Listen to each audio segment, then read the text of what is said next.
Preface. This edition of the Old Testament is drawn from Joseph Smith's new translation of the Holy Bible, commonly known as the Inspired Version.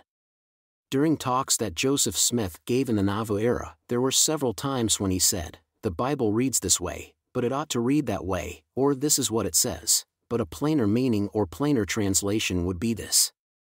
In 1867, the Reorganized Church of Jesus Christ of Latter-day Saints, or RLDS, first published Joseph's new translation under the title, The Holy Scriptures Translated and Corrected by the Spirit of Revelation.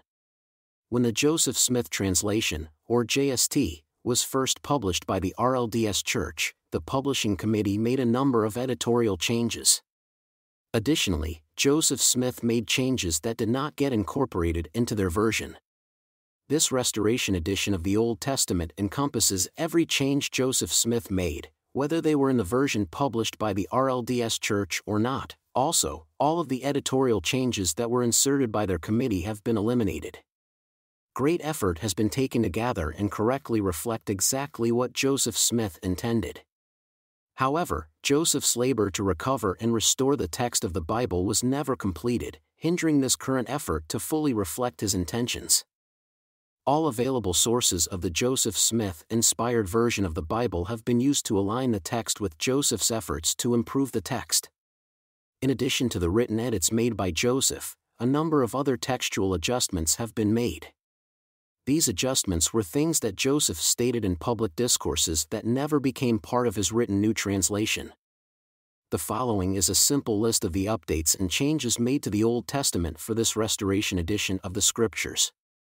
For the first time, the entire book of Moses will be contained within the book of Genesis, where it rightfully belongs, as Genesis 1 paragraph 1 through Genesis 5 paragraph 12. Joseph's work of translation and revision of the Bible commenced with this particular book, and he received it by revelation, starting in June of 1830. Chapters of the Book of Moses were originally published in the Evening and Morning Star in the Times and Seasons. Later, portions of the book were published in the 1851 edition of the LDS Pearl of Great Price, with a more complete edition printed in 1878. The RLDS Church included the Book of Moses in its 1864 edition of the Doctrine and Covenants and placed portions in its 1867 edition of the JST. The Book of Moses contains accounts of Adam, Noah, and Moses, as well as the Book of Enoch. The Song of Solomon has been removed, as Joseph declared that it was not an inspired writing. Archaic language updates to the Bible were approved by the Lord and have been restricted to updating words, phrases, and grammar that are no longer used in modern speech. See Teachings and Commandments 157 paragraph 15. Some phrases and sentences have been modified in consequence of these word updates or when current wording made the meaning unclear. This was only permitted when the intent of the meaning was retained, as directed by the Lord, Ibid. Whenever meaning was questionable, the text was left alone. This meant that odd-sounding or incorrect text was not necessarily good justification for change. For example, "For in their anger they slew a man, and in their self-will they digged down a wall." Genesis 12 paragraph 21, digged has been updated to dug, but a more correct translation of dig down a wall would be an understanding that Simeon and Levi amused themselves by hamstringing, or laming, cattle. That correction was not made. Particular attention has been paid to how words are used and their structure. For example, first, born, refers to birth order, whereas firstborn is titular and refers to the birthright. Every one refers to all of the parts of a subset, whereas everyone refers to all people.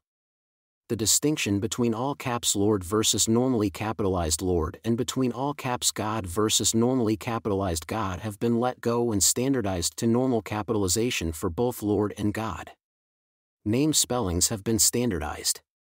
Some old grammatical structures have been updated to make reading significantly easier, such as verb noun object was changed to noun verb object.